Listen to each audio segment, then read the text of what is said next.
All right, I know the 6415 video is already out with me changing the fluids, but I figured it would be worth doing at least a little bit more information on this machine, just because I mean it's here. I might as well talk about it a little bit. So, like I said, this is a 6415. It's part of a family of tractors that was produced from about 2003 to 2007. That would be the 6215, the 6415. The 66, and then the 6715.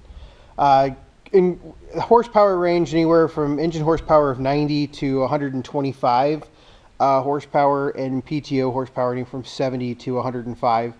And I think the key thing here is it's a 15 series. At the same time, Deere had the 20 series, so the 6420.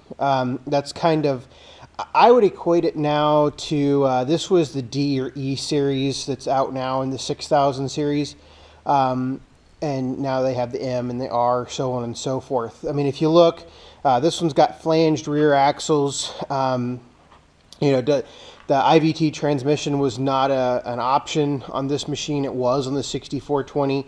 I think this one has probably one of the better transmissions that was possible on the 15 series. This one has the power quad transmission, and I'll actually sit up in the operator's seat here in a little bit, and we'll go through all the controls and everything, and I'll kind of explain those. But the 6215 and the 6415 had the 4.5 liter engine, the 4-cylinder engine, and then the 6615 and the 6715 had the 6-cylinder 6.8 liter engine. All in line. I think these were all Deere produced engines. They're all turbocharged. I think they're all turbocharged. I know this one is. And, great utility tractors. Four-wheel drive was an option. I think this one, the rear tires are filled. But I don't know what the total weight is with the 673 loader on there. But the base weight is somewhere around 8,100 pounds, I believe, four-wheel drive and the ROPS without the cab. The loader itself, I'm trying to remember these specs off the top of my head.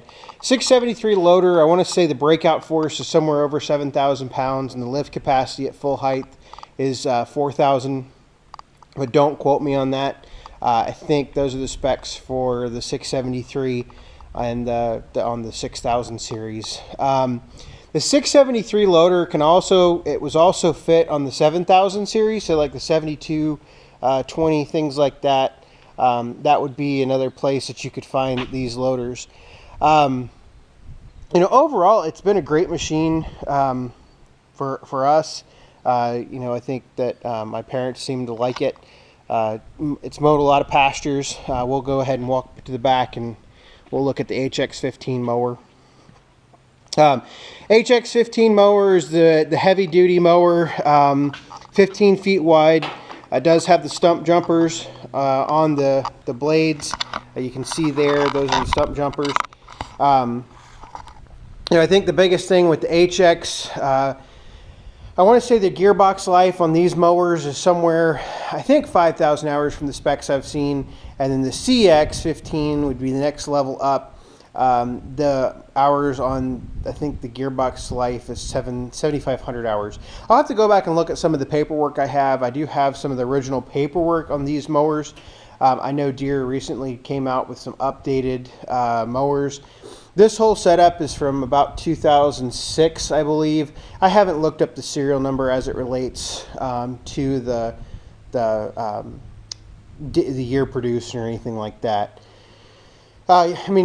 This machine, pretty much its entire life, it's done a little bit of loader work, but it has not done that much loader work. It's in a little bit. It has spent, I would say, 90% of its time since we've owned it mowing pastures. Got about 100 plus acres it has to mow just to keep the weeds down, stuff like that. And that's pretty much all it does. Been a great machine. Got lots of power, runs the mower perfect for what we have here in Florida. It's obviously getting a little long in the tooth. One thing that was really aggravating recently that I found out, I went to go look up some numbers, and if you could see right in here, if I don't trip and kill myself first, If you look right in here, you can see the serial tag number is covered up by the loader mount, and there's no way to see the actual serial number. Fortunately, it's in a couple different places, and you can look up the components. Forgot to close that earlier.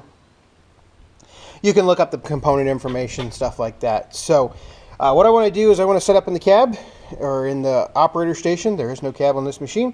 Set up in the operator station, and I will go over some of the details of the operator station.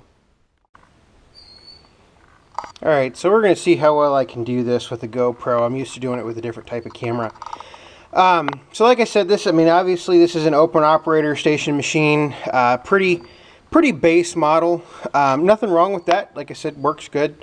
So how you have, when you're sitting here, you've obviously got your display.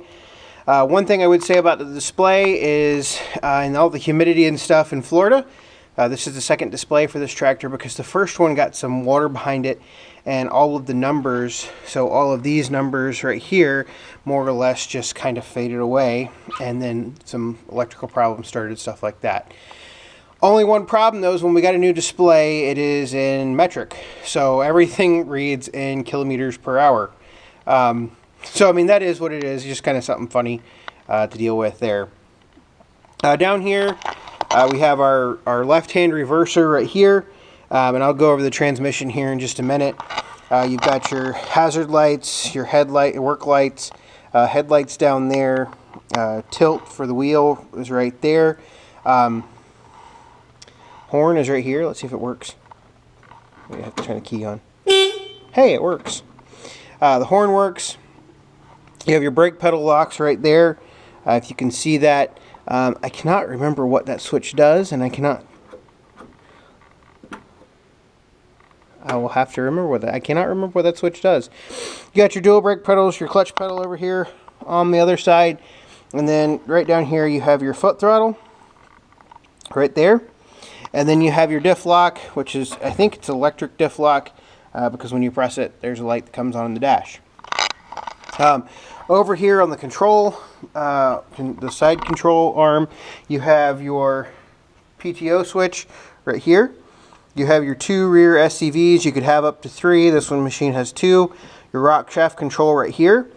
Your four-wheel drive control to engage four-wheel drive is right here. This is your throttle, and then this is your joystick for the front end loader.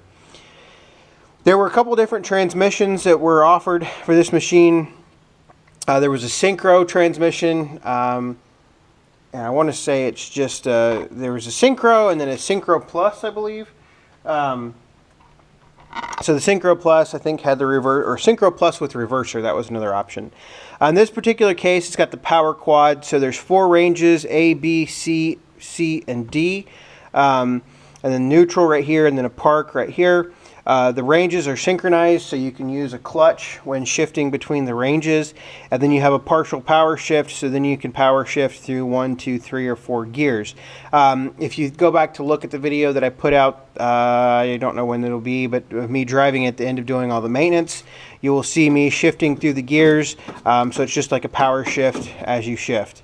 The Synchro Plus transmission had, I believe, 9 forward gears and 3 reverse gears, or maybe 4 reverse gears. I can't exactly remember. And then you can have the Synchro Plus with the reverser. On the next level up machines, you could have the IVT transmission, and I believe you could have like an Power Quad Plus or Power Quad. Gosh, I used to remember all this information. I think it was Power Quad Plus. So you had ranges A, B, C, D, E, and F. So you had 6 ranges, 4 gears per. So you'd have 24 forward reverse. And meanwhile, on this one, you have 16 forward and reverse.